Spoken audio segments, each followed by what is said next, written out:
বৃক্ষের গুরুত্ব আমাদেরকে বলেছে উপলব্ধি করতে পারি। ছোটবেলা থেকে আমরা এটা জেনে এসেছি,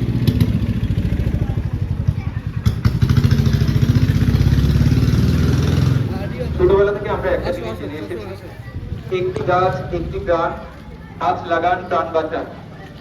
তো আমাদের এই পৃথিবীতে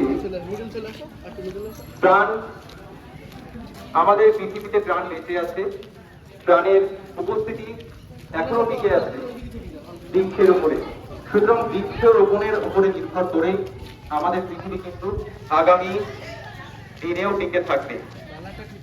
কিন্তু বর্তমানে পরিস্থিতিটা সেখানে দাঁড়িয়ে এই বৃক্ষের গুরুত্ব ধীরে ধীরে কমে যাচ্ছে।